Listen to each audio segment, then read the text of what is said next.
Hello, it's Ryan the Tailsend, and I wanted to have this rant video for I have no idea what reason.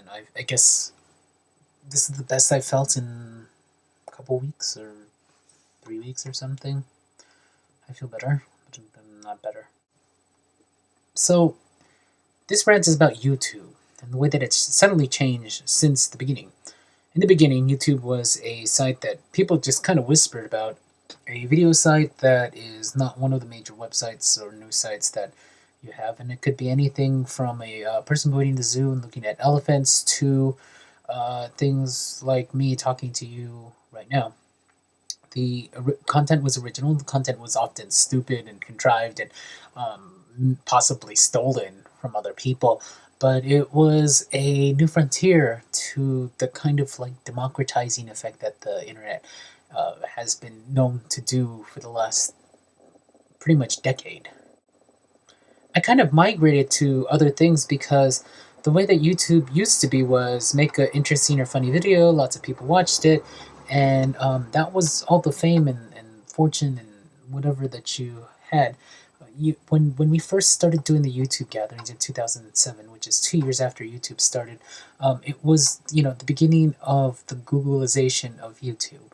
That is the monetization of YouTube, and that was it at the get go very interesting because I was one of the early people who got was able to get partnership, and we were all in it together because we all kind of started. Everyone just had 1,000, 10,000 fans, subscriptions.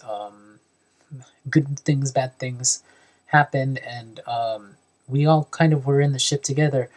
We we knew everyone, we knew no one, and the original people are still around, and some of them have gone to meteoric, stratospheric rises, uh, Comedy Central shows, times that you get in the nightly news, being able to walk the red carpet in a lot of places.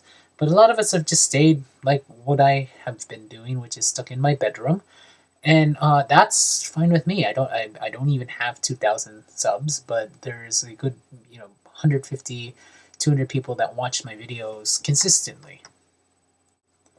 That being said, somewhere around 2008, the sniping started.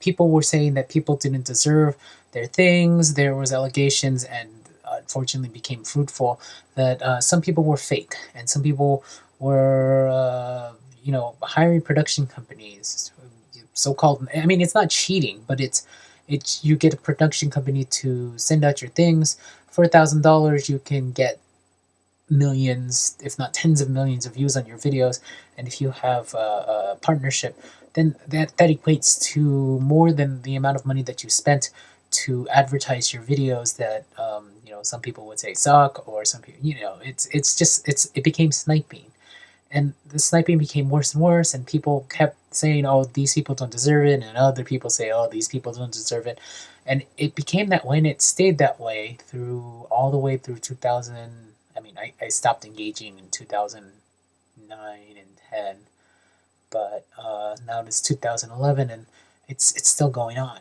YouTube has become a dangerous place.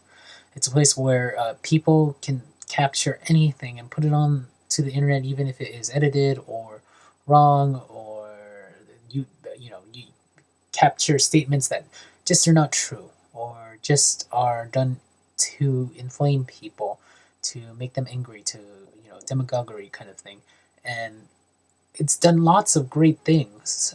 It's allowed live concerts. It's allowed just a revolution of things that you could possibly do. And the thing is that with YouTube and Google, they control nearly 80% of the internet traffic for videos, and with that comes a great power. And I don't want to sound like Parker and say great responsibility, but the way that YouTube is going, it's gonna go. I mean, pretty much straight directly to something like Hulu.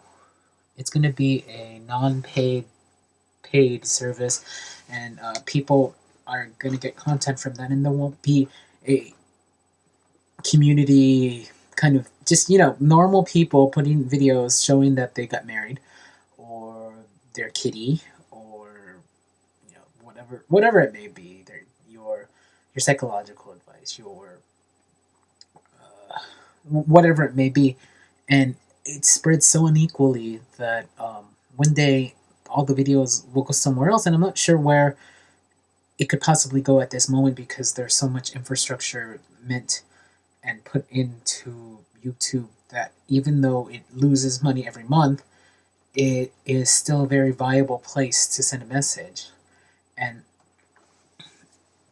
I don't know if that's a good thing or a bad thing. It's just going to be a thing.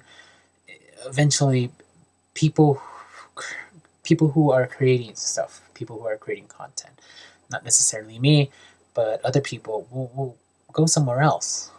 The playing field is no longer level, and many of the younger people who haven't seen what happened for the last 6 years, 7 years, will not know or see what had happened and how did it progress this way.